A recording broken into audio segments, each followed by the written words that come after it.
దేశంలో మొట్టమొదటి ఏఐ ఆధారిత ఆక్వా పార్క్ శ్రీకాకుళం జిల్లాలో ఏర్పాటు కాబోతుంది. సిఐఐ సదస్సు సందర్భంగా ఏపీ ప్రభుత్వంతో కింగ్స్ ఇన్ఫ్రా వెంచర్స్ ఈ మేరకు ఒప్పందం కుదుర్చుకుంది. 2,500 కోట్లతో 500 ఎకరాల్లో Kings maritime aquaculture technology park ఏర్పాటుకు ఆ సంస్థ సిద్ధమవుతున్నట్టుగా తెలిపింది. ఈ పార్క్ నిర్మాణంతో శ్రీకాకుళం జిల్లాలో వేలాది మంది మత్స్యకారులకు గ్యారంటీ ఉపాధి లభించనుందని అంటున్నారు.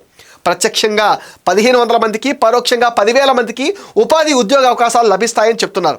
కింగ్స్ ఆక్వాకల్చర్ టెక్నాలజీ పార్క్తో సాంకేతిక ఆధారిత స్థిరమైన సముద్ర ఆహార ఉత్పత్తికి కేంద్రంగా శ్రీకాకుళం అవతరించనుంది అంటున్నారు. కేరళకు చెందిన కింగ్స్ ఇన్ఫ్రా నేరుగా ఇక్కడ చేపలు, రొయ్యల ఉత్పత్తిని ప్రారంభిస్తుంది. ఈ పరిశ్రమకు అనుబంధంగా చిన్న వ్యాపారాలు, పునరుత్పాదక వెంచర్లు ఏర్పాటయ్యే అవకాశం ఉందంటున్నారు.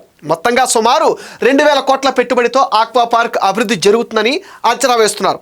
ప్రస్తుతం ఎంఓయూ కుదిరినందున శ్రీకాకుళం జిల్లాలో తగిన భూమి ఎంపిక చేయాలని కలెక్టర్కు ప్రభుత్వం సూచనలు కూడా జారీ చేసింది. గత మే నెలలో మత్స్యకారుల భరోసా కింద రాష్ట్ర ప్రభుత్వం ఒక్కొక్క కుటుంబానికి 20,000 రూపాయల చొప్పున ఆర్థిక సాయం చేసింది.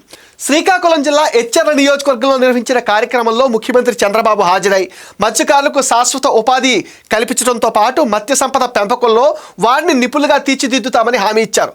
ఇలా ఆయన చెప్పిన 5 నెలలకే కింగ్స్ ఇన్ఫ్రా ప్రాజెక్టును శ్రీకాకుళం తేవడంపై మత్స్యకారుల్లో ఆనందం వ్యక్తమవుతుంది.